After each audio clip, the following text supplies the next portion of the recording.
right, David. Well, thank you for joining us. We're going to start. With, you were going to say something. I was going to say there's enough people in here to keep me honest. and because I have trouble finding my car keys now, well, I've got Steiny sitting down there. So if I forget someone, I'll look at Steiny, and Steiny will give me the answer. So there you go. That's the way it's worked for the last 20 years, and Jack. So I can't see anything changing. Excellent. So okay, so let's jump right into it. Last week I'm reading Sports Business Journal. You were quoted in a couple articles, I believe, but you were talking about darts, and I want to start with that because that was this past weekend. Most Americans are not aware of darts in any way, shape, or form. So maybe run through your weekend. How was it? Well, the first United States Darts Masters took place at the Tropicana Hotel in Las Vegas, Nevada, on Thursday, Friday, Saturday. It was on Fox Sports 1. And while that was taking place, I was in a hospital in Hyannis, Massachusetts. I am one of the million Americans that catch community something pneumonia every year, but not one of the 60,000 who die from it. And thank God. And I'm doing a lot better than Jim Henson did. Too soon? Too soon. Perhaps too soon. It's only been 24 years. Yeah, that's correct. So I was admitted to hospital with pneumonia, and had 2 or 3 interesting days in the hospital, and then was released to stay there. When I said to my doctor, "Well, listen, I've got to be in Vegas," and he said, "Well, what do you want as your epitaph if you go?" And I said, "I've always wanted to put 'I told you I was sick' as my epitaph." So George Greenberg did a great job with Barry Hearn's production team. Let me explain why we did it, why we tried it. Barry Hearn is kind of like a hero of mine. He's a Londoner, East Ender. He comes from Essex. He produces he owns the whole thing. He owns the whole thing. And Barry and I met when I started Eurosport many, many years ago. And Barry has this kind of like touch about blue collar sports. And there's certain sports in England that the lads from Oxbridge, as it's called, Oxford and Cambridge, who ran BBC and ITV Sports, wouldn't touch because they were too common. Snooker was one of those, and Barry turned snooker into an industry. Then he got on to, he and I dreamed up this thing called Fishermania, which has been running for 27 years, and it involves a muddy pond with 25 anglers sitting around it for 6 hours, throwing worms in and catching fish. And it works, who knows? Barry said, I'm going to get, Barry started poker. He called me up, it was I think it was Thanksgiving, and we just started Fox Sports Net. And I wanted to give, like everyone had been working really hard to start it, and I wanted to try and get as many people off as I could for Thanksgiving. And he said, I'm going to do this thing with poker. And I've always been fascinated with televised poker. And I said, well, how much? He said, £1 million. I said, that's all right. And I said, we'll take it. So and it was, to me, that was the very first time that the modern professional poker with the cameras in the deck had been on air. And then he rang me up and said, listen, I'm going to have a crack at darts. And I said, oh, get out of here. Come on, you've lost your mind. So he bought 80% of the professional darts thing and then did what only Barry can do, wrapped it in kind of like Tinkerbell kind of magic and made it work. It's now the second most popular sport on Sky Sports in Britain, and it outrates soccer games. He's now got this worldwide league, of which the US stock was part of it. It's number 2 sport, and because it fitted into my belief about millennial viewing and Gen Z viewing, that I thought, well, it's worth a shot here. So we tried it, and it did like a 0.1, which I was disgusted by at midnight with no promotion on FS1 on Thursday night. And to find that is a pretty good rating on FS1. So who knows? Well, I've watched it a lot overseas in the UK, and what's interesting about it, and maybe this speaks to millennials, it's quick, obviously. It's easy to understand by the time you get through like 4 of the racks, where they call them games. But also there's a lot of face time for the athletes, which I think is sort of lacking in a lot. You can see the personalities of these people. I mean, what's your sense? You mentioned the millennials, so what is your sense on why you think this could resonate? These guys, like, I got to tell you, when it first started, the crowd, the average crowd, an average spectator drinks 6 pints of beer. That's average. So you've got to factor in there's a couple of people that don't drink.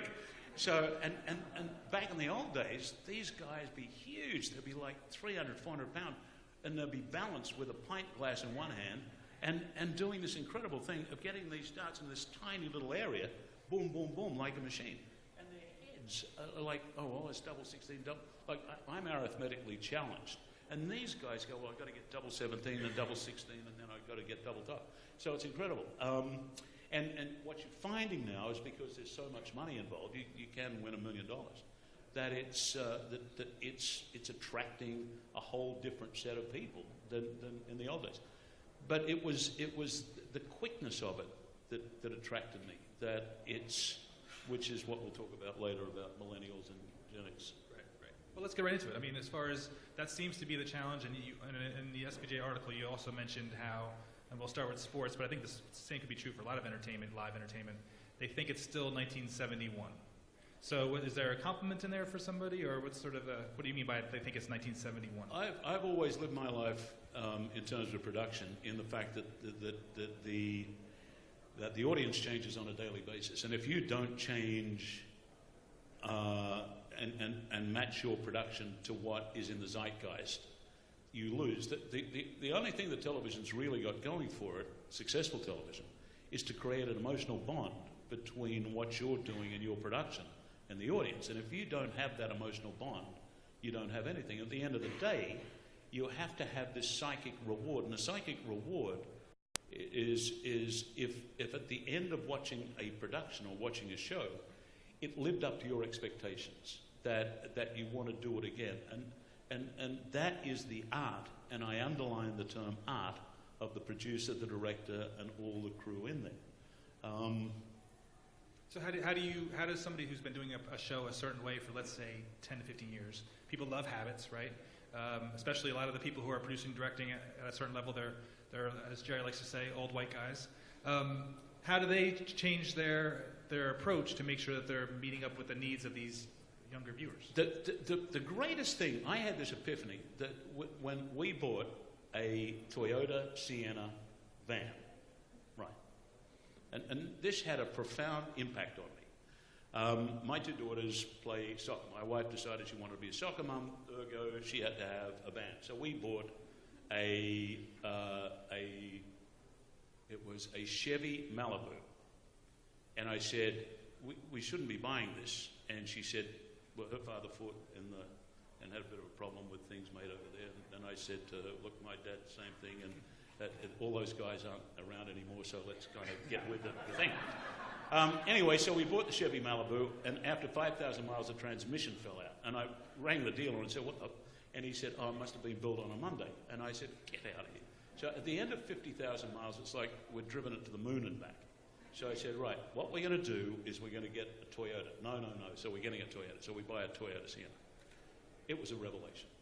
And I sat there in it and thought, unlike Detroit, now I'm talking about Detroit, this is pre what happened in 2007, 2008, because Detroit realized that if you let the bean counters run your output, it's going to be crap. And that was what was happening to them. And now I think Detroit cars are as good as anywhere, probably better in the world. I think that the scare they got, and so you've now got the artists talking of engineering and design. Like Chevy actually drives now. It used to float as you went around corners. It's terrific. They did. Like God. So I'm sitting in this Toyota Sienna, and to see the Rugrats in the back, put the rearview mirror down, it's a little convex mirror, and there's bits and pieces here, and you put your sunglasses, and then you put your green tea, and then you put your latte, and then you put this, and then you put your handbag, and it's all the way back. And even at the back, when we're allowed to have plastic bags in the supermarket, there's all these little hooks. And I thought, someone has sat down and really kind of figured out what the audience wants. And I thought, how do I apply it to my world?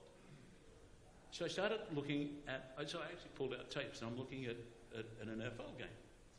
And I suddenly see the glaring thing. At the start of an NFL game, you've waited all week, and then what would happen? There'd be the kickoff, commercial break, and then you'd go for the first play. And instead of seeing what was going on in the field, you'd see these slides the offensive line, full screen. And it was like Billy Smith, 490 pounds, SMU, whatever. And then you get through this, and then there'll be a play, and then suddenly realizing half those guys aren't the guys on the field, and then the defensive. So you didn't get into it. And I thought, I wonder why that happened. Who thought it? Probably Donny Olmeyer dreamed that up to do that when he's doing Monday Night Football. But at the time, the equipment they had was, compared to what we have today, primitive. So it worked then. But no one had changed it. So I said, all right, we got my favourite piece of equipment of all time was a Car and Infinity. And I'm a huge believer in that. And I still don't believe that that piece of equipment has been used 100% of the way it's been designed. And I said, all right, what we'll do is we'll just put a little strip down the bottom.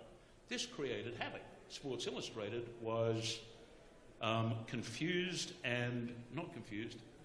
They got, I thought, what? It lasted 1 or 2 weeks.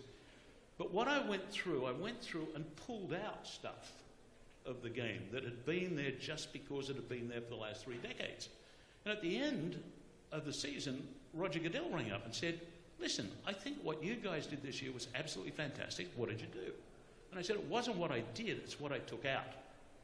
So the Toyota Sienna story to me is that you've got to constantly, especially now, you really have to analyse what you're doing and the way you do things virtually every week because the game is changing so dynamically quickly.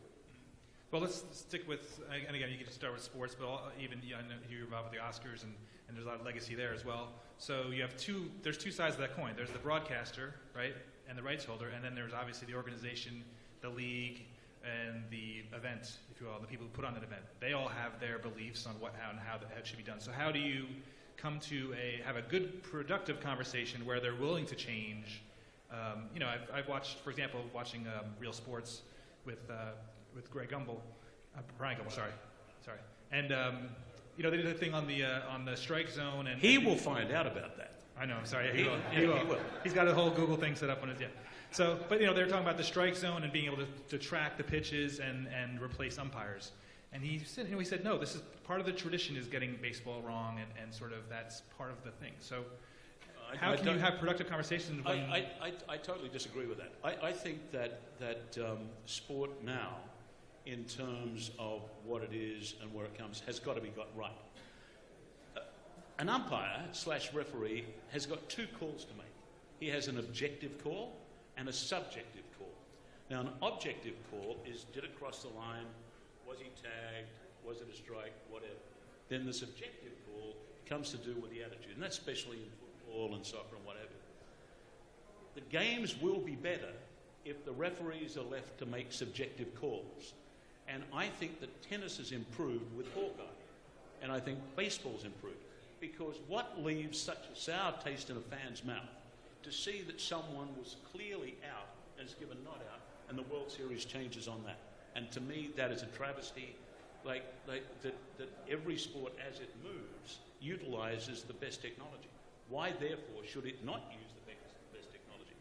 As I was telling you before, one of the most incredible things that happened to me in my career in this country was in 1998, and I got a call from Commissioner Battaglia, a man of whom I have the utmost respect and love. And he said, listen, you've got to come to New York, I've got something to show you. And I said, okay. So I've gone in. And Paul had done a survey on football fans, the first consumer survey, a proper kind of like P&G consumer survey about the way their fans view things. And what they found, to their amazement, was that only 2% of Americans who called themselves professional football fans had been to a game. And when you think about it, 6 games at home, a number of season tickets, it makes sense. So that changed the NFL's thinking.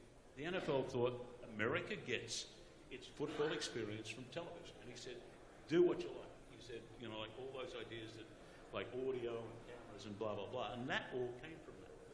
So then, about 4 years later, I got involved with a panel that then Commissioner Selly put together about baseball.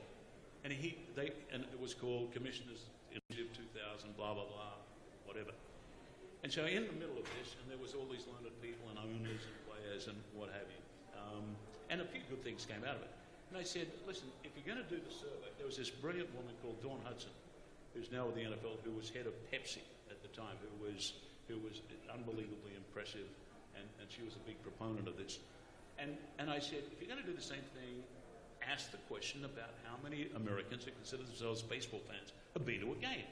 Well, they've all been to games. Well, of course, we have 162 games, and we have blah, blah, blah. I said, well, you know, assumption is the mother of all screw-ups, so why don't you do it? Like 90%. So 10% of Americans who call themselves baseball fans have actually seen a game live. So it's like television is vital, absolutely vital, and not so much in keeping the consumer base entertained, it's attracting new because they're dying off. It's like Jerry and me will probably be pegged out at the end of the week. Right. You know, Jack, I don't know. Jack, I think, has got a few years left. Jerry and me, boom. So who do you think has the bigger challenge, the leagues to change or the broadcasters to change? Both. And what I've said to the NFL is I've always been a huge believer in video games.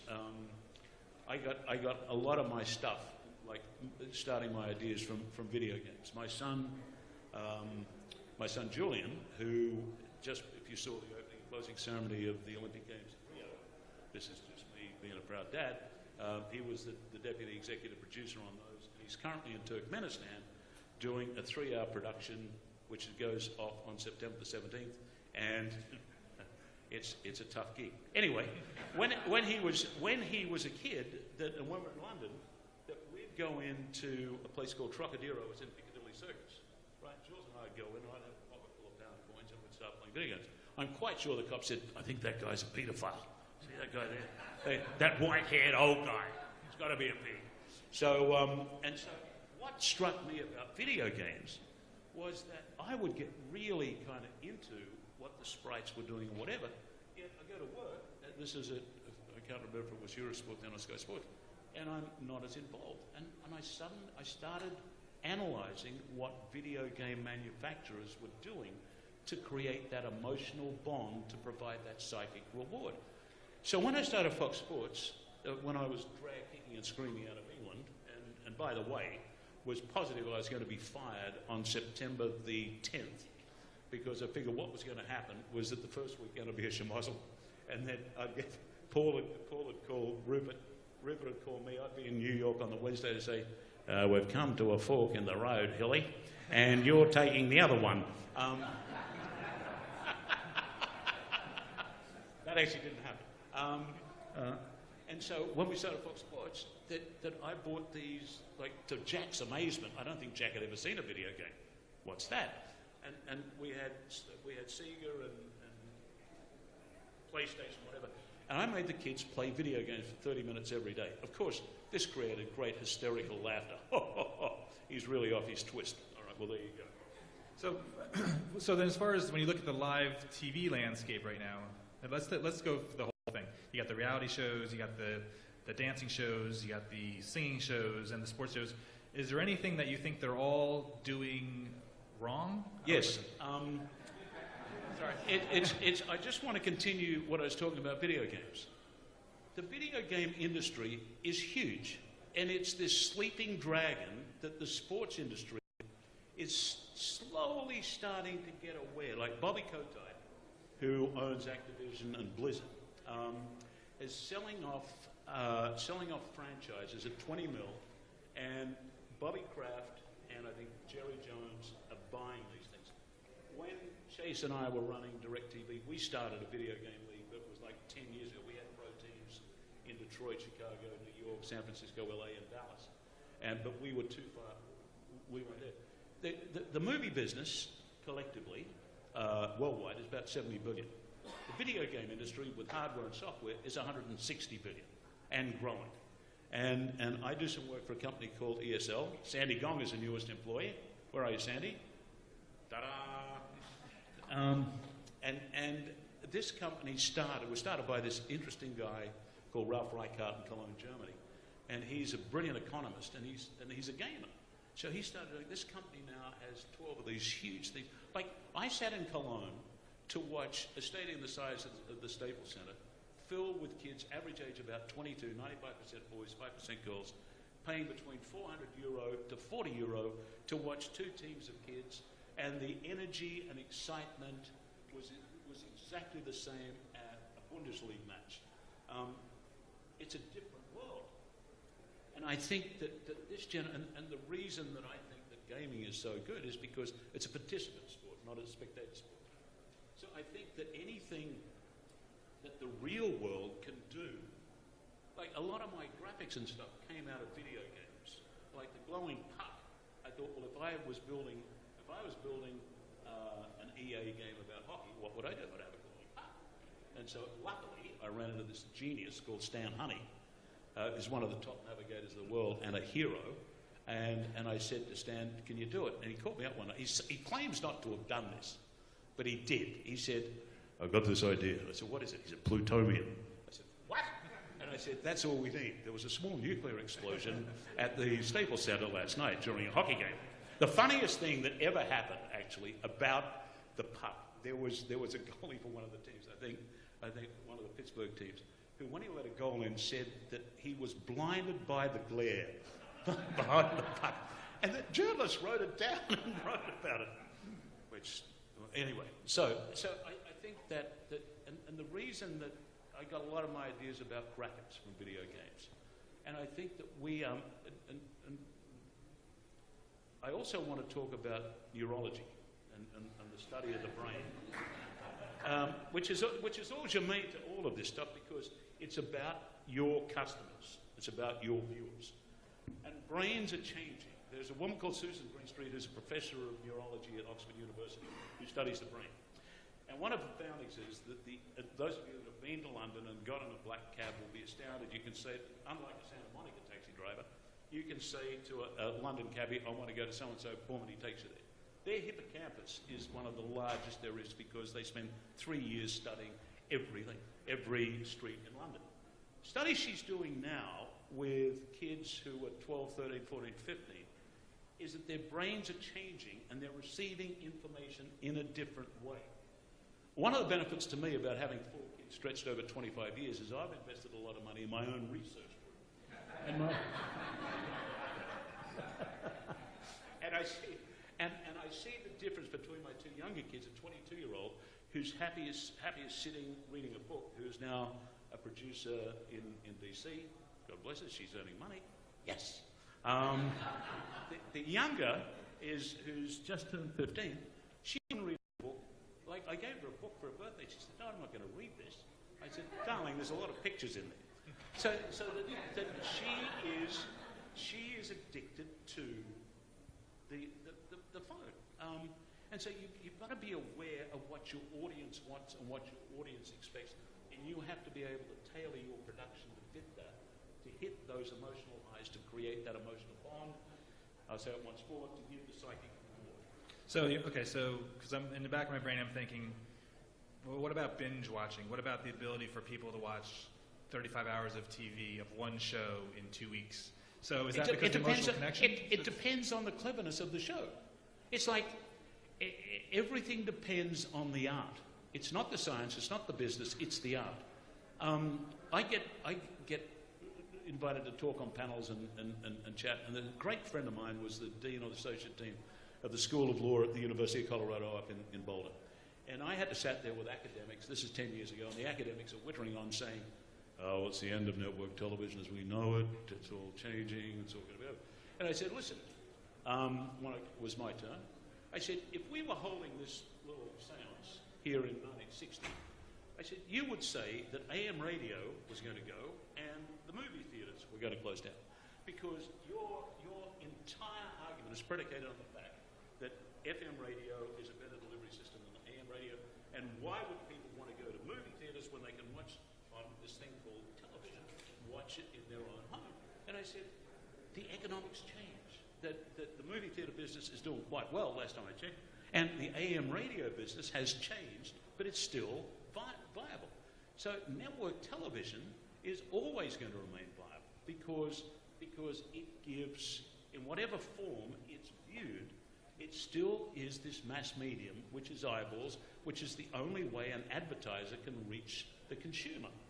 So therefore, that what's happening with the game shows and whatever, they need to be more game-like, i.e. in video games, in the way the production is structured, so that you hit, during the narrative thread of a show, that you are able to hit kind of emotive highs, and so that you structure a show the same way you structure a movie. So there's two big things on the horizon. This wasn't a pre-questions. UHD and HDR. I remember your thoughts on HD. And then obviously 3D. Fox did a lot of experimenting there along with ESPN. So what's your take on UHD and HDR? Is that a solution to this millennium problem at all? Or? If you've got a great show, you can put it up on black and white and people will watch it. I go back to it's the art, not the pipe. I was a huge proponent of 3D, and then I realized you couldn't broadcast it. And the 3D that we were putting out was a fake 3D, which made people sick after 9 minutes. And right now, with VR, I think that the problem that they have is the nausea. And somehow they've got to overcome that. But I see it being perfect for the gaming industry. I think that as an immersive experience is absolutely fantastic. So then you meant, going back to the neurology, so you mentioned the attention span, I guess, for lack of a better word, but so what sports do you think are going to have issues with respect to... Sports are divided into two things. There's industrial sports and there's agricultural sports.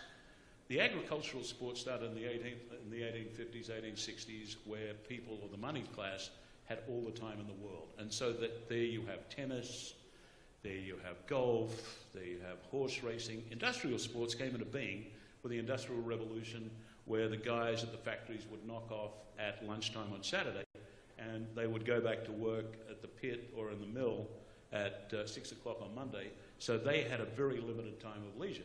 So they couldn't afford to get into a sport that went on endlessly. So a game of football runs 90 minutes. A soccer runs 90 minutes. A game of American football runs like 3 hours. The agricultural sports, I think, in the next 20 or 30 years, will decline really badly. Golf's got a problem. I think tennis has got a problem. And horse racing is kind of like, well, horse racing, they've shot themselves in the head so many times, I'm still saying it's going around. Now, is NASCAR a agricultural sport, or is it an industrial sport? It's industrial sport, but it has to get shorter. I think the smartest thing that F1 did was that it runs rain or shine, and it runs for 2 hours, and it starts and it stops. Yep. So it runs at 1, finishes at 3. Even if they haven't finished all the laps, they still end the race at 2 hours. It's a time. And I'm on this board. I'm on this board of the ATP, and we're talking about how tennis becomes more attractive. And I was at this meeting with John McEnroe, and they said, well, what do you think? And I said, well, I think that you should play tennis by the clock, that you have a women's game runs 90 minutes, and a men's game runs 2 hours. And John, it wasn't John, it was Boris Beckett, said, you can't run tennis like that. I said, it works quite well for football, doesn't it? That got howled down. But I still believe it. I believe there should only be one serve. And the reason I believe there should only be one serve, because today's game has changed from the 1980s, where it was a serve volley game, now it's just a smash serve. And you can see a strategy developing. So if you slow it down to one service, that means that you will get strategy back in the game and develop less numbers. Right, because you have much less margin for error. Correct. All right. So how about baseball? Do you think baseball, they've got a lot of gimmicks, clocks, and things like that? Are they making right moves? I don't know. I think baseball's always going to be with us. I think that it's so. I would be surprised to see anything happen to baseball. Baseball, like football. Football's perfect because the action takes between 4 and 7 seconds. Like you have a start, then you have a finish. With baseball, and you socialize, chat, boom. And the same thing with baseball. That you have action, which lasts again 4 to 7 seconds. So I think the games need to be shortened, and I think the current administration of baseball is working towards that way. And so, last question: how about award shows? So obviously, I got into so much trouble when I did the Oscars, because God forbid I put the names up underneath the presenters. And this was one of the more, honestly, I spent my time doing the production on that show going, really? And the reason that they don't, like, you get some actor, right, who's done 2 movies that have been seen by his family, and he's presenting, and I said, well, we're going to put his name up and say, and I ended up doing little factoids, and they said, well, that's disrespectful. I said, disrespectful to whom? Well, it's disrespectful to Eric Flange, the actor. Why? Well, you're assuming that people don't know who he is. I said, that's exactly right. They don't know who he is. So I put these little factos up, and guess what? People got to see who the hell they were. And then the other thing, I went back like 40 years and looked at all the tapes. I was funny as hell. I'm looking at the tapes of the old Oscars. My wife said, how are you going? I'm saying, Mickey Rooney looks fabulous. Bob Hope, I'm worried about him. He's not looking that good. And so the thing that really was the thank you thing. So I said, listen, we'll put a little thank you scroll so that you don't have to thank the woman that minds your cats, the person that threads your eyebrows, doing all those important things. And so that was that. So I had my brief moment in the wonderful glittery world of film, and I'm pleased I did. Well, do you think so? But a lot of award shows don't do that. So you think, in general, award shows No, should it's look like, to give it more information? Of course, it's like you watch the Grammys, and you think, who the hell is that? It's like they don't do it, and I never knew why, and I now found out. You're disrespecting the performer because they are Fred Flange, and everyone knows who Fred Flange is. So, and then we're going to branding coming up. But so last question. This Alibaba thing. So actually, I have a very good friend who works at Alibaba. You're involved with their production November 11th, 11/11. Yes. So maybe who's familiar with who knows Amazon Day, Amazon Prime Day? Everybody knows that, right? But who knows Alibaba's thing? Okay, so maybe tell people about Alibaba. So I get this call this time last year, and this guy's called. His name's Chris Tung, who I've become very friendly with, and he's calling from Beijing. And he said, do you know what Singles Day is? I said, I haven't the faintest idea. He said, are you familiar with Black Friday, White Monday? I said, yeah.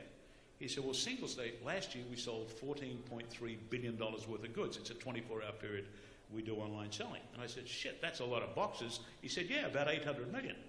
And I said, so what are you doing? Are you just calling people at random around the world and bragging?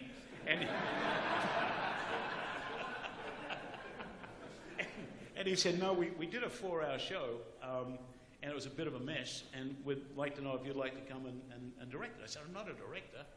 I said, I'm a producer. He said, well, whatever. We call it direct. And I said, well, I said, 2 things. I said, look, there's a very important thing. I do not speak Chinese. They said, oh, that's not a problem. I said, give us a look at the show and let me have a look and see what I think. So they sent the show out, and it wasn't that tough to fix. It was actually an interesting show. And I said, sure. And so I went across to a city called Shenzhen last year. I had doing a gig in DC, and I finished that, flew to Beijing and then down to Shenzhen. Shenzhen, oh my God, just over the border from Hong Kong. It is spectacular. It's got an infrastructure that any American city would give its eye teeth for. It's fabulous. So we did the show, and it was worked with the obviously all Chinese production team, Chinese director Fan, and an AD who was one of the best I've ever worked with. And it was viewed by 290 million people. Oh, I'll tell you something interesting. They said to me, you've got to finish the show. And I have got a little reputation for running a little long. And as you've noticed, 2 minutes 47. And they said, we need you to finish, to be off the air by and they streamed it live to 35 million people. It's viewed by 280 mil, streamed live to 35 mil. They said, we got to reverse the computers to start the transactions at midnight. And I said, well, how many transactions do you do? They said, we do 175,000 separate transactions per second. Oh. So we finished the show, and we finished the show with Jack Ma, who's the head of Alibaba, doing card tricks with Scarlett Johansson. By the way, who is fabulous to work with. Any of you working with Scarlett Johansson, she is funny as hell. She's a delight.